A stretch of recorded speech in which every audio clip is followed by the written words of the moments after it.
என்கிட்ட எல்லா எவிடன்ஸும் இருக்கு.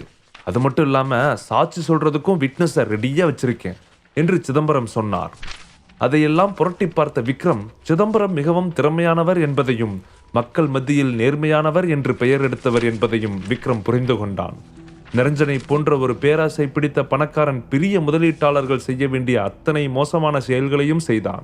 ஏனென்றால் நிரஞ்சன் ஒரு பரம்பரை தொழிலதிபர் கிடையாது. Securitisation of land, real estate securitisation என்று முக்கியமான தொழில்களை கையில் எடுத்து ஏழை மக்களின் நிலங்களை எல்லாம் கட்ட பஞ்சாயத்து செய்து சுரண்டி இன்று இவ்வளவு பெரிய பணக்காரனாக மாறியிருக்கிறான். அப்பட்டமாக சொல்வதென்றால் ஏழை மக்களிடமிருந்து சுரண்டியதுதான் இப்போது அவன் வைத்திருக்கும் சொத்துக்கள் எல்லாம். நிரஞ்சன் என்ன பண்ணினாலும் அரசாங்கத்தால ஒண்ணுமே பண்ண முடியல. அதுக்கு காரணம் அவனுக்கு பின்னால் நடக்கிற பிளாக் மார்க்கெட்டிங் தான். அது மட்டும் இல்லாம அவன் ரொம்ப அதிர்ஷ்டசாலி.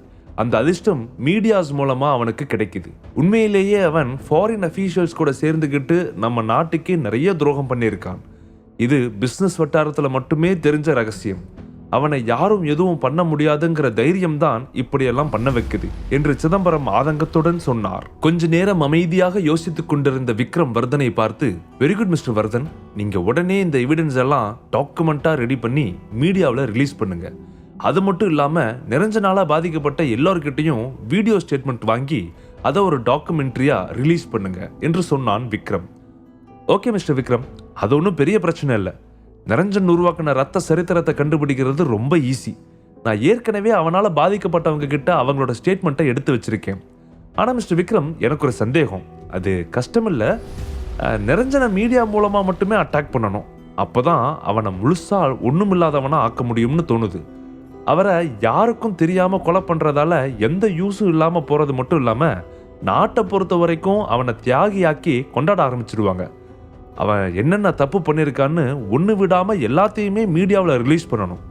ஆனால் அவங்க கிட்ட பெரிய நெட்வொர்க் இருக்கு, பெரிய பெரிய கான்டாக்ட் எல்லாம் இருக்கு. அதை யூஸ் பண்ணி நாம கஷ்டப்பட்டு கலெக்ட் பண்ணின எல்லா எவிடன்ஸையும் ஃபேக்குன்னு சொல்லிட்டா என்ன பண்றது என்று கேட்டார் வர்தன். நிரஞ்சனுக்கு எதிராக நாம உண்மையை மட்டும்தான் கலெக்ட் பண்ணி ரிலீஸ் பண்றோம். அதனால அதுல கண்டிப்பா எந்த தப்பும் நடக்காதுன்னு எனக்கு நம்பிக்கை இருக்கு என்று விக்ரம் சிரித்துக்கொண்டே சொன்னான். அது மட்டும் இல்ல, நிரஞ்சன் அழிக்கிறதுக்கு இந்த எவிடன்ஸ் மட்டுமே நமக்கு முக்கியம் கிடையாது. என்கிட்ட அதை விட பெருசா வேற ஒரு ஏற்பாடு இருக்கு என்று சொன்னான் விக்ரம்.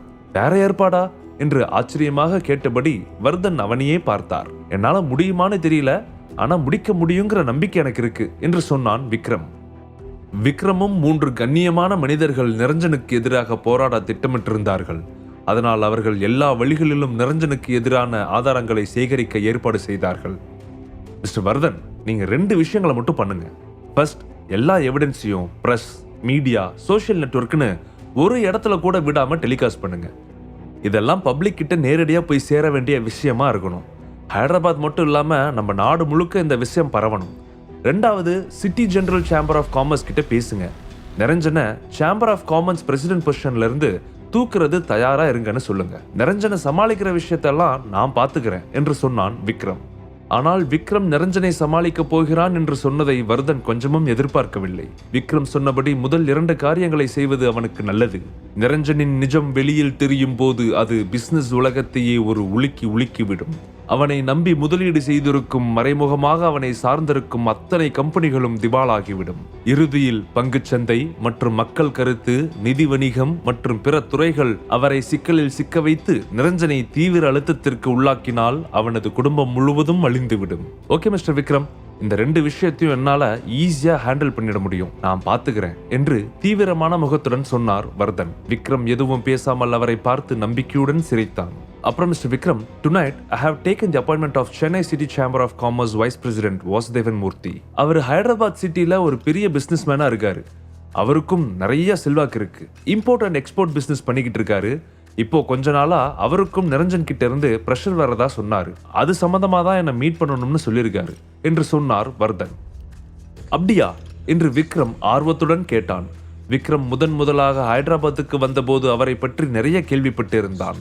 வாசுதேவன் மூர்த்தி ஹைதராபாத் சிட்டியில் ஒரு முக்கியமான பிளாக் அண்ட் ஒயிட் பிசினஸ்மேன் என்று விக்ரமுக்கு தெரிந்திருந்தது.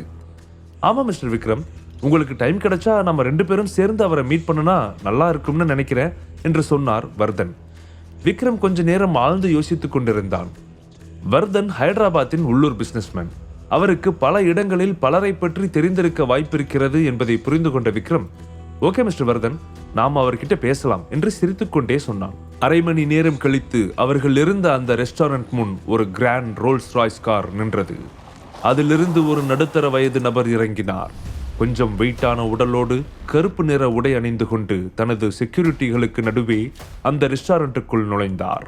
அவர் உள்ளே நுழைந்ததும் ஹோட்டலுக்குள் இருந்த ஆட்கள் எல்லோரும் ஆச்சரியத்துடன் அவரை பார்த்தார்கள். அது வாசுதேவன் மூர்த்தி தானே? அவர் இந்த இடத்துக்கு வந்திருக்காரா? அவர் ஒரு பெரிய பிசினஸ்மேன், நிறைய பேருக்கு ரோல் மாடலா இருக்காரு. He is a legend. இவர் எதுக்கு இந்த இடத்துக்கு வந்திருக்காரு? வாசுதேவன் மூர்த்தி இந்த இடத்துக்கு வராருன்னா கண்டிப்பா ஏதோ ஒரு முக்கியமான பிசினஸ் பத்தின டீல் பேசுறதுக்காகத்தான் இருக்கும் என்று அங்கே இருந்தவர்கள் எல்லோரும் வாசுதேவனை புகழ்ந்து பேசிக் கொண்டிருந்தார்கள்.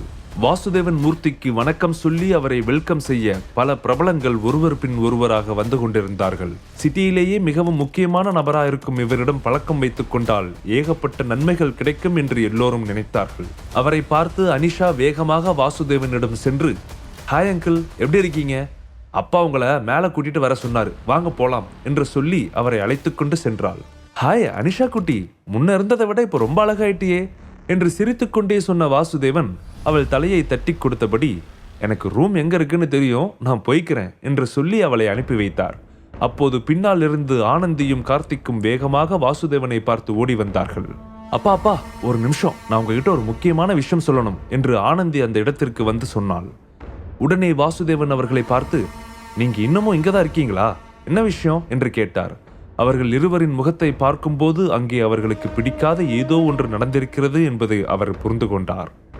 அப்பா, இங்க ஒருத்தன் ஆனந்தி கிட்ட வம்பு பண்ணி அவளை அள வச்சுட்டான் என்று கார்த்திக் சொல்ல வாசுதேவனுக்கு பயங்கர கோபம் வந்தது. தங்கச்சியை ஒருத்தன் அள வச்சதை பார்த்துட்டு நீ எப்படி சும்மா இருந்த, யார் அவன்னு சொல்லு என்று கோபமாக கேட்டார். அவன் நம்ம வர்தன் மாமாவோட ஸ்பெஷல் கெஸ்ட்பா, அதனாலதான் எங்களால அவனை எதுவும் பண்ண முடியாம போயிடுச்சு என்று ஆனந்தி தன் அப்பாவின் முன்னால் ஓவர் ரியாக்ட் செய்தாள். வர்தனோட கெஸ்டா என்று யோசித்த வாசுதேவன், சரி நீ ஃபீல் பண்ணாத, நான் வர்தன் கிட்ட பேசுறேன், உன்னை கஷ்டப்படுத்தின அவனை கண்டிப்பா உன்கிட்ட வந்து சாரி கேட்க வைக்கிறேன், சரியா என்று சிரித்தபடி சொன்ன வாசுதேவன் கோபமாக வர்தனின் ரூமை பார்த்து நடக்க ஆரம்பித்தார். விறுவிறுப்பான அடுத்தடுத்த எபிசோட்கள் இனி ஒவ்வொரு 2 நாட்களுக்கு ஒரு முறை. அடுத்த ட்விஸ்ட் என்னன்னு இப்பவே தெரிஞ்சுக்கணுமா? அப்போ லேட் பண்ணாம பாக்கெட் FM ஆப்பை டவுன்லோட் பண்ணி முழு கதையும் கேட்டு ரசிங்க.